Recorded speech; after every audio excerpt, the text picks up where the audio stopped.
Почитувани, власта продолжува со самоволието. Без срам и перде повторно се злоупотребува европското знаменце за на брза лента да се задолжи државата за нови 190 милиони евра. Ни забелешките од Европската Унија не се доволни за власта да прекине со злоупотреби и изигрување на собранискиот деловник. Имено во изминатава недела до пратениците се доставија два закони за задолжување со европско знаменце. Талат Џафери, како председател на Собранието, одлучува како матично тело за разгледување на овие закони за задолжување да ја назначи контроверзната Комисија за европски прашања. Значи, Ковачевски и покрај забелешките од Европската комисија за злоупотреба на европското знаменце, одлучува наместо да ги пушти законите за задолжување во редовна процедура, тој за прв пат во историјата на Собранието ги пушта со европско знаменце, за да сематичната и сенадлежна Комисија за европски прашања ги разгледува законите со кои што Македонија ќе се задолжи за нови 190 милиони евра. Ковачевски мора да го прочете извештајот на Европската комисија за Македонија за 2023 година и да ги послуша препораките и веднаш да ја промени својата контроверзна одлука и законите да ги пушти во редовната процедура, бидејќи задолжувањето на државата нема никаква врска со усогласување со ЕУ регулативата.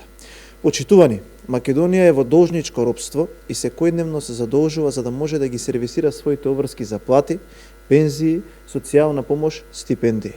Во овој период актуелни се два заеми, од кои првиот директно е во износ од 100 милиони евра и другиот од 90 милиони евра.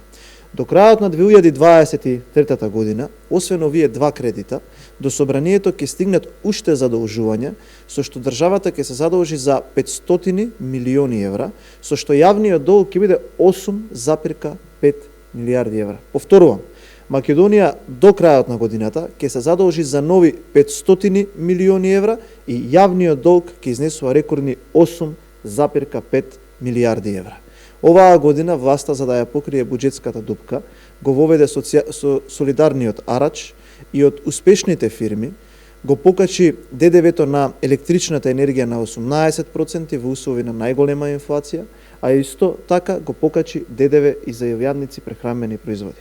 Само за подсетување, 7 години власт на СДСМ резултира со покачување на јавниот долг од 4,7 на 8,5 милиарди евра, а при тоа ништо не се изгради.